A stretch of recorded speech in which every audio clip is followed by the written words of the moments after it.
Assalamualaikum warahmatullahi wabarakatuh dan salam sejahtera. Terlebih dahulu saya ingin mengucapkan selamat datang semua pelajar tahun 2 semester 1 di bengkel mekanik Jabatan Kemitraan Mekanikal dan Pembuatan Properti Kemitraan dan Alam Bina.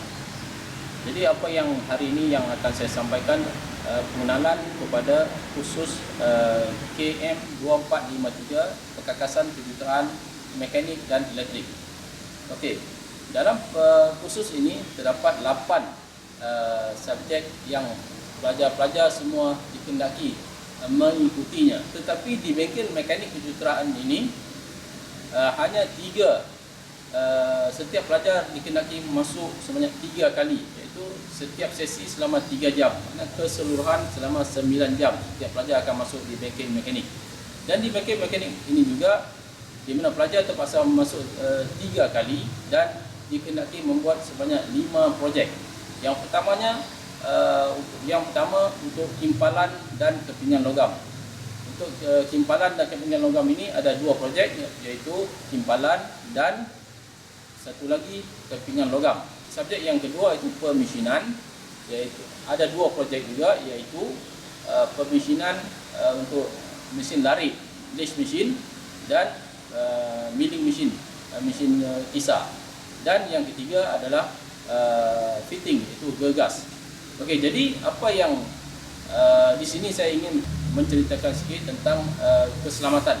Jadi setiap pelajar apabila hendak masuk ke bengkel ataupun makmal perlu mengikuti peraturan yang telah ditetapkan oleh pihak jabatan maupun fakulti untuk memastikan pelajar selamat apabila berada di bengkel dan juga di makmal. Okay, yang pertamanya, apabila pelajar masuk ke bengkel atau punya makmal, mesti dalam keadaan dia memakai kasut. Seelok-eloknya pakai kasut keselamatan. Kalau tak ada kasut keselamatan, seboleh-bolehnya kasut yang menutupi kaki kita lah, untuk mengelakkan daripadanya kaki tercedera. Dan yang kedua, hendaklah dari segi pakaian seluar panjang dan bukan seluar tracksuit, seluar sukan.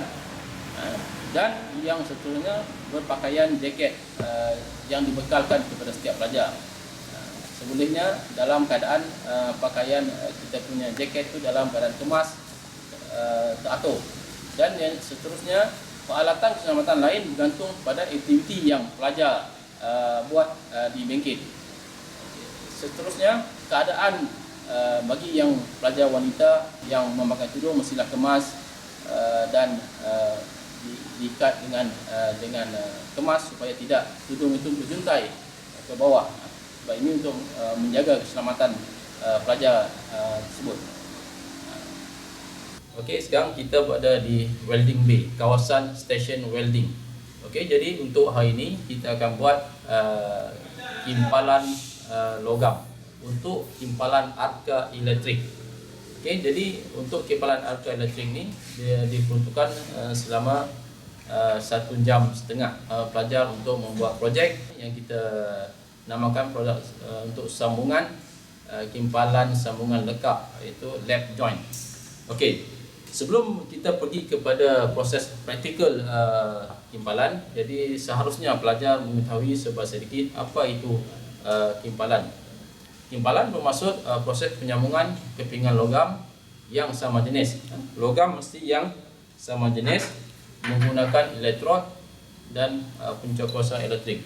Jadi bila kata logam yang sama jenis ini, pelajar dibekalkan dengan kepingan logam keluli lembut, mild steel.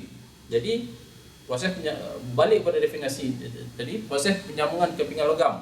Jadi kalau kita menyambung kepingan logam ini mesti 2 ataupun lebih lah. Kalau satu bukan kita menyambung. Jadi di sini kita proses penyambungan kepingan logam yang sama jenis.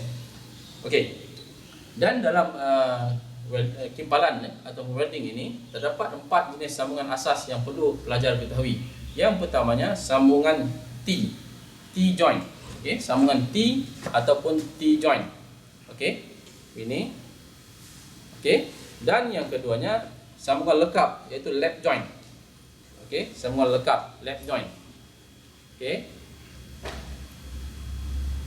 Okey, yang ketiganya corner joint, sambungan perpenjuru, corner joint. Okey, macam ni ya pelajar. Okey, corner joint. Dan yang keempat butt joint, iaitu sambungan temu. Okey. Okey, 4 jenis sambungan kimpalan. Yang pertamanya T joint, sambungan temu. Yang kedua lap joint, sambungan lekap. Yang ketiga corner joint, sambungan perpenjuru. Dan yang terakhir sambungan temu, iaitu butt joint. Okey. Jadi saya nak ceritakan sikit sebelum kita nak masuk kepada proses praktikal kimpalan. Saya nak ceritakan tentang keselamatan, apa yang perlu diutamakan. Okey.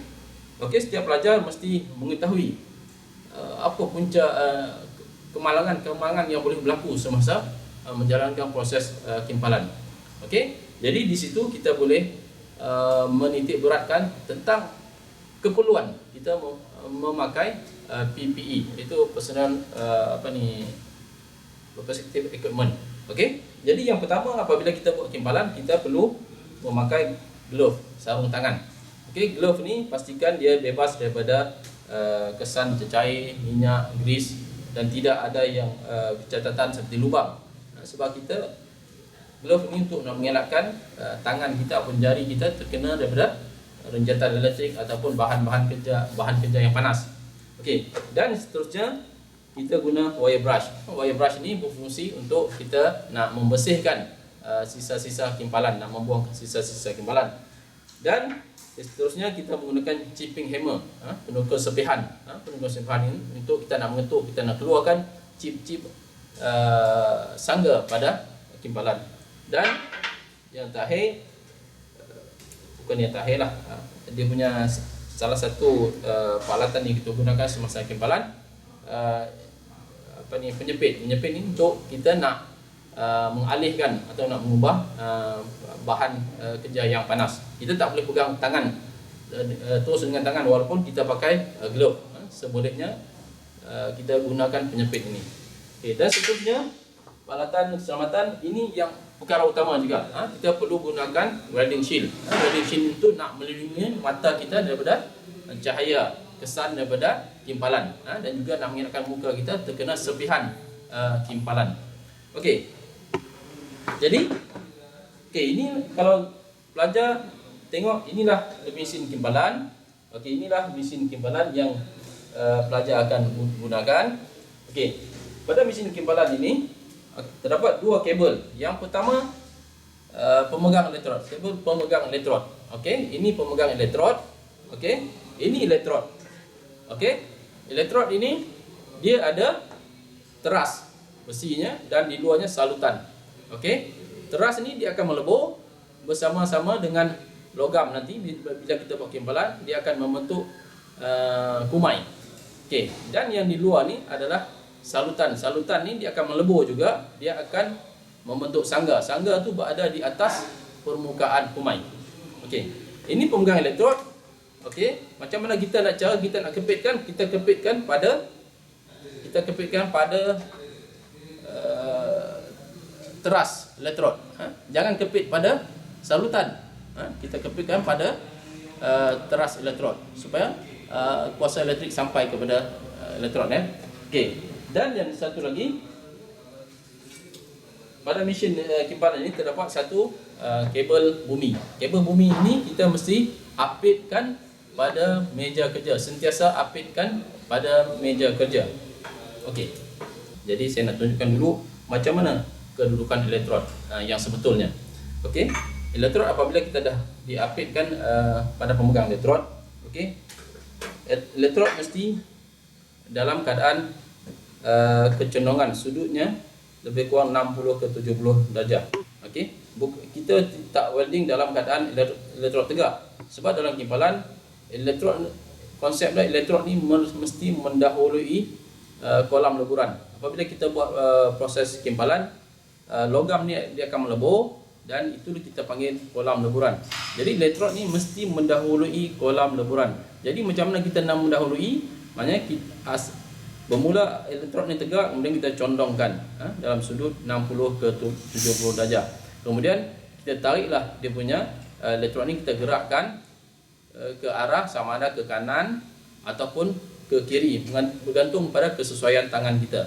Kalau pelajar yang kebiasaannya menggunakan tangan kanan, dia akan menggerakkan memegang elektrod ni bermula daripada kiri ke kanan. Bagi yang tangan kidal, yang kebiasaannya tangan kidal, dia akan menggerakkan daripada kanan ke kiri. Okey, dia ada dua arah gerakan lah, ke kanan ataupun ke kiri, bergantung pada kesesuaian pelajar. Okey, jadi sebenarnya bila kita buat proses kimpalan, elektrod ini tidak menyentuh logam ya. Elektrod tidak menyentuh logam. Okey, apabila kita nak memulakan arka, permulaan tu dia ada jarak arkanya. Jarak arka ni makna kita jarak antara permukaan logam dengan hujung elektrod, itu kita panggil jarak arka. Jarak arka yang sesuai ni sekadar lebih kurang 2 mm 3 mm. Sebab kalau kita terlalu jarak, maknanya elektrod ni jauh daripada permukaan elektrod, dia tidak akan menghasilkan spark, iaitu percikan api.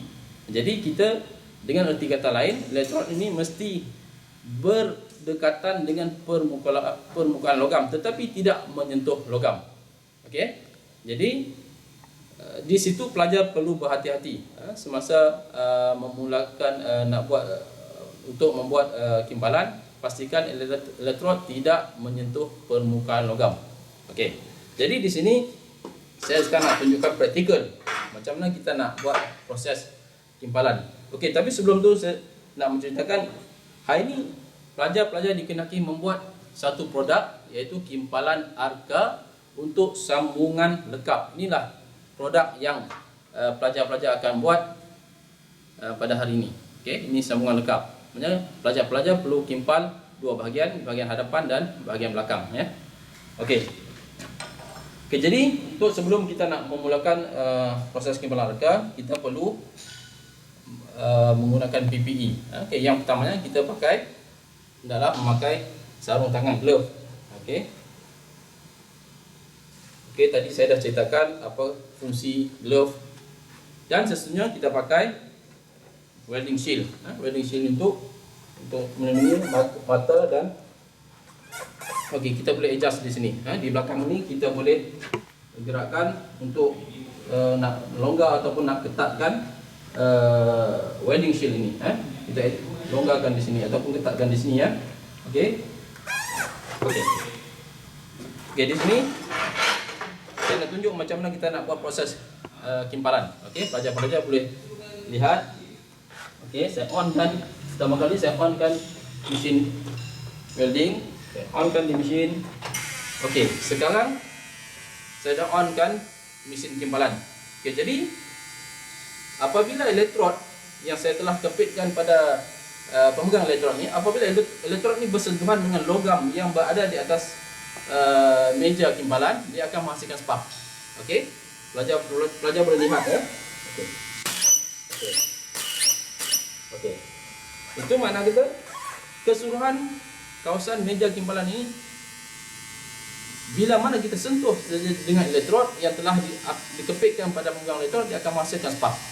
Okey, jadi di situ pelajar kena berhati-hati sebab kawasan seluruh kawasan meja kimpalan ini dah ada kuasa elektrik dia. Okey, jadi sebab tu kita kena menggunakan PPE, sarung tangan, kasut keselamatan dan sebagainya. Okey, jadi pelajar boleh lihat macam mana saya nak buat proses kimpalan. Okey, pergerakan kimpalan tu adalah perlahan saja tak boleh laju. Kalau kita laju, dia tidak akan menghasilkan kumai kimpalan. Okey, pelajar boleh lihat ya.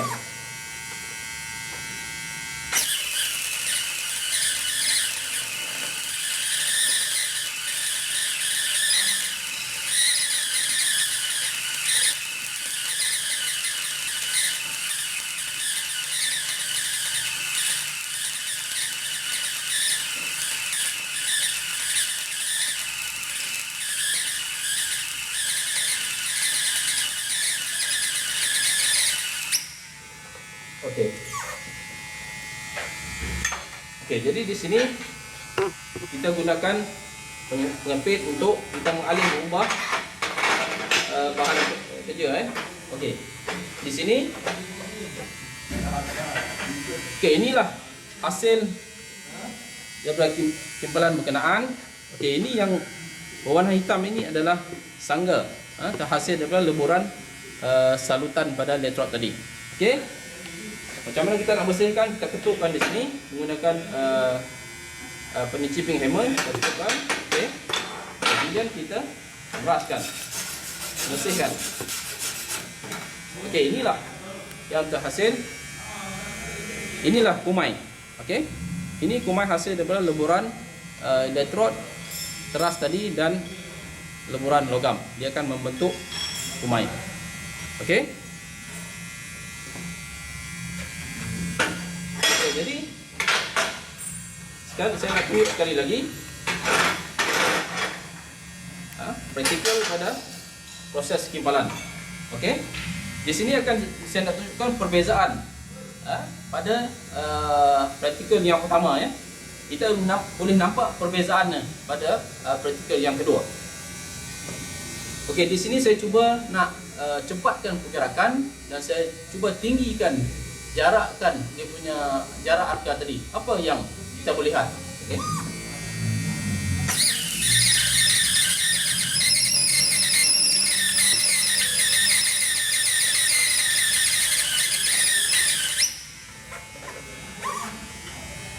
Okey.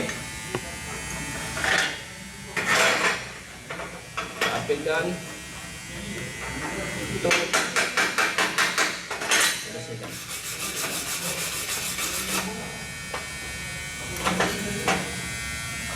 Okey, di sini pelajar-pelajar boleh lihat perbezaan yang pertama. Ini yang pertama, praktikal yang pertama, dan ini praktikal yang kedua. Nampak perbezaan kan? Sebab apa? Masa praktikal kedua tadi pergerakan saya lajukan. Okey. Dan yang keduanya saya tinggikan jarak arka itu. Okay, jadi dengan erti kata lain, semasa kita buat timpalan arka, pergerakan kita mesti perlahan dan juga jarak arka mesti berdekatan dengan permukaan logam.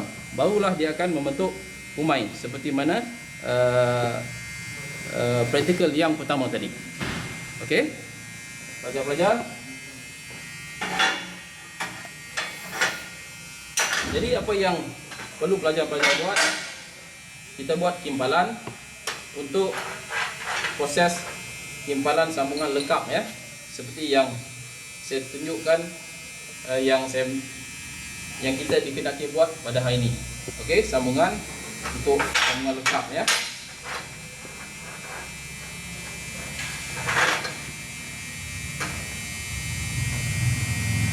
Okey.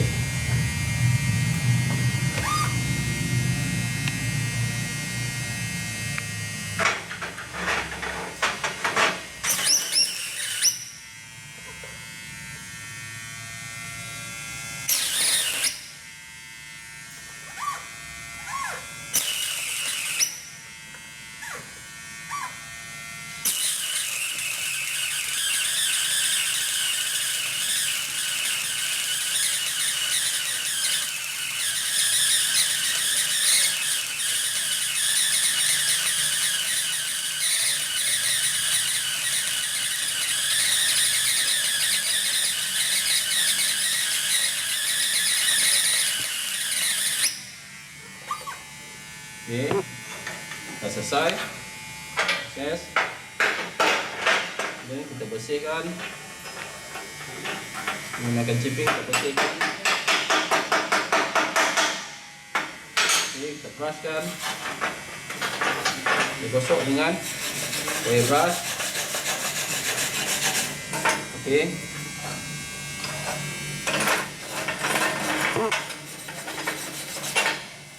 Okey, inilah pelajar-pelajar hasil yang kita dapat hari ini. Okey, inilah sambungan lekap yang dikehendaki pelajar buat pada hari ini untuk subjek timpalan. Saya harap itu saja. Saya harap semua pelajar dapat memahami sedikit proses timpalan yang saya tunjukkan dari awal tadi. Semoga pelajar-pelajar semua mendapat ilmu tentang timpalan. Sekian, terima kasih. Assalamualaikum dan salam sejahtera. Saya Faizul bin Syahrom. Pada hari ini saya akan menerangkan bengkel sheet metal ataupun kepingan logam, di mana pelajar akan dibekalkan 3 plate berukuran 70 x 50 dan seterusnya melakukan kerja-kerja menanda dan melipat pada mesin pelipat. Proses seterusnya adalah kerja-kerja menanda pada plate logam yang dibekalkan, di mana ukuran yang kita akan berikan, kita akan gunakan tolok tinggi veneer untuk kerja-kerja menanda.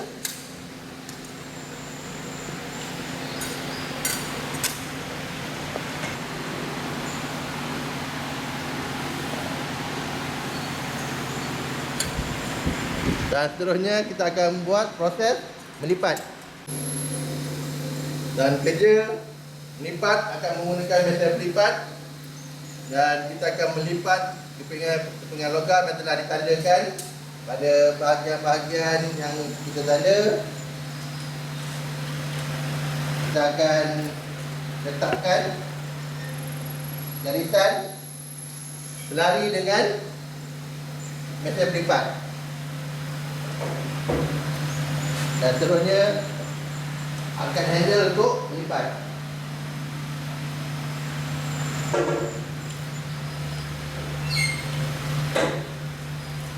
Inilah kerja-kerja yang kita akan buat pada 3 bahagian. Kerja terakhir adalah proses penyambungan pada 3 bahagian logam. Yang pertama,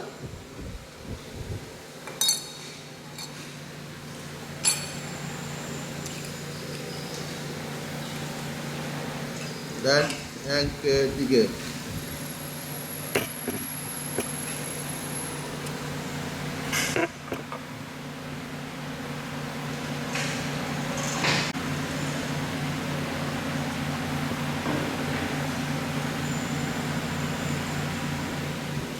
Okey, ini adalah hasil kerja kepingan logam pada hari ini, di mana kita telah menyiapkan penyambungan pada kepingan logam.